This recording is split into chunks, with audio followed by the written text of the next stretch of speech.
What's going on, everybody? Can you believe that we are halfway through the NFL season already? So, speaking of the NFL, this is going to be the segment for today. The 2020 NFL Midseason Awards. So, there's been a few projections that's been coming out from ESPN. This is from The Ringer. If you guys have not heard of The Ringer, they've got some really legit articles on their website. Go check them out. So, this is what they did.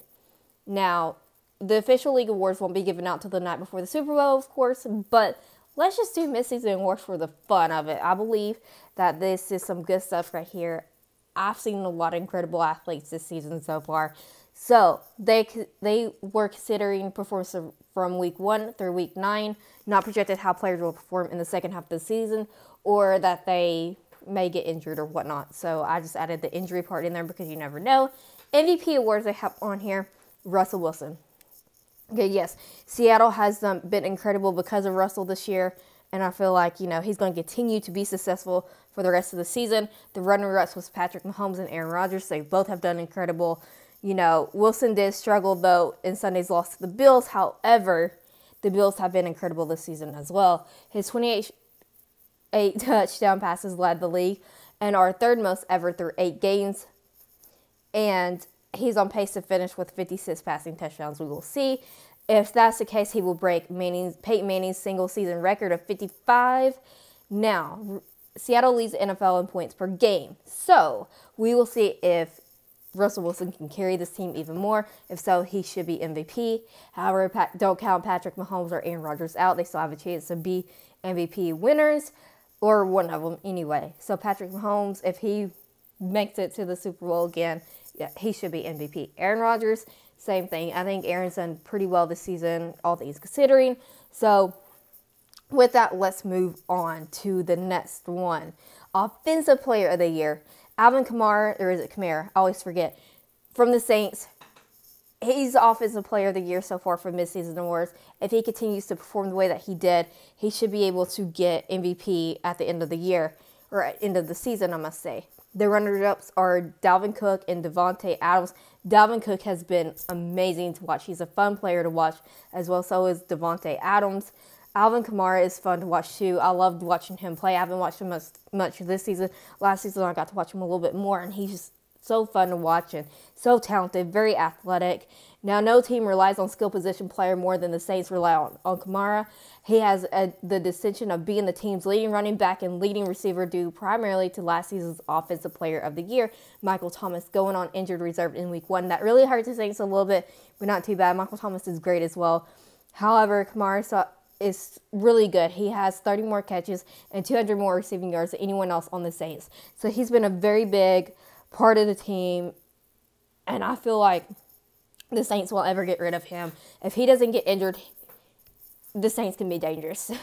Again, still, they had a really good win over the Bucs Sunday, and I feel like, which I hate that for Tom Brady. I was hoping, but don't count the Buccaneers out, though. But anyway, the Saints are a team to watch out for. That's what I'm trying to say as well. So, Dalvin Cook still can win Offensive Player of the Year, or Davante Adams can still be. Those are just runner-ups. As long as none of these players will get injured and continue to be successful throughout the season, the rest of the season, then anything can happen. So, think about that. Defensive Player of the Year, Aaron Donald, Los Angeles Rams. I agree. He's also a fun player to watch. As a defensive player, he's a fun player to watch. The Rams, on the other hand, they're not so much fun to watch right now. But the runner-ups are T.J. Watt, Myles Garrett, and DeForest Buckner.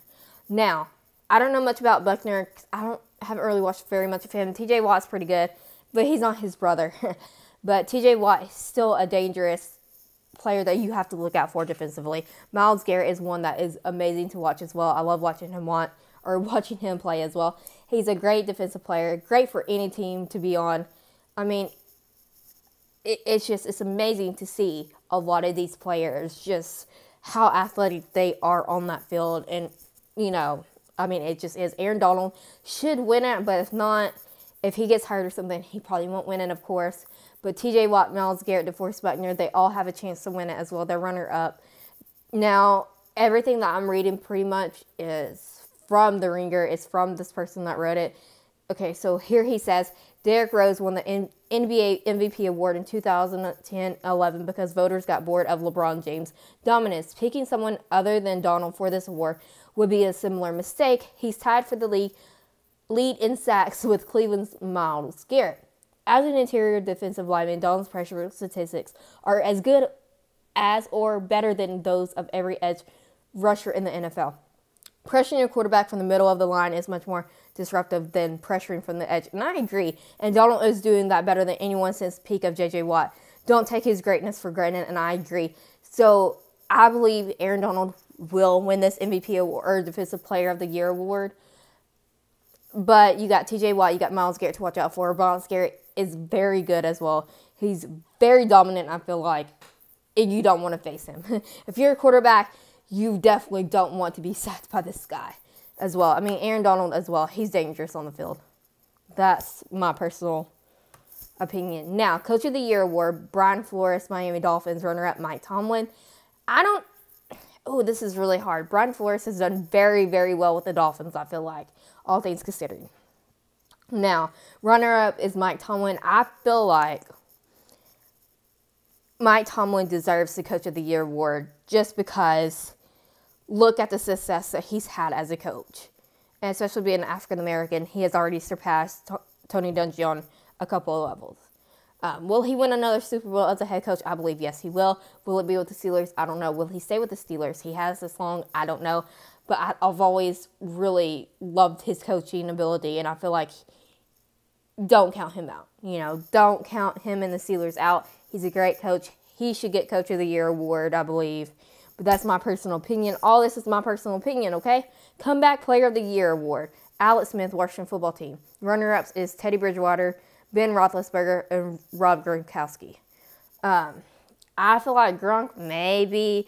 But Teddy Bridgewater and Alex Smith should be the top two comeback players of the year. Alex Smith, as you know, was coming back from a gruesome leg injury that nearly killed him in 2018. So, yeah, and he can do a lot of things. Granted, I would have probably retired because that was very gruesome. I think some players would have. So, yeah, he's had 17 surgeries and four hospital stints over 9 months and nearly 2 years between NFL appearances. So, he returned to the field this season. He hasn't played particularly well, passing for 362 yards with a touchdown and 3 interceptions over 2 relief appearances for Washington. Now, but who cares about his stats? If Smith doesn't get Comeback Player of the Year award, why does this award even exist? I agree, because that took a lot of guts for him to come back after that injury. Offensive Rookie of the Year, Justin Herbert, Los Angeles Chargers, Joe Burrow, Justin Jefferson. Now, Herbert has looked unflappable since his Week 2 debut when he was forced into the line minutes before kickoff. That was really great. I just feel like Herbert had pushed Kansas City to overtime in that game, and he hasn't looked back since he has 17 passing touchdowns and 5 interceptions. I agree with this altogether. I think he should get it. Defensive Rookie of the Year, Chase Young or Julian Blackmon. Chase Young is a good one, I feel like. It's more of a process of elimination pick, this person saying that wrote the article. So, yeah, I mean, I don't know much about Chase Young, to be honest. Julian Blackmon's pretty good as well. But Chase Young has done pretty well. So, we'll see what happens at the end of the season. And, we'll see, right? All right, that's all for today. Thank you guys so much. Comment down below what you want me to discuss next or to debate. Let me know. And don't forget to subscribe to my channel before you leave. Appreciate it.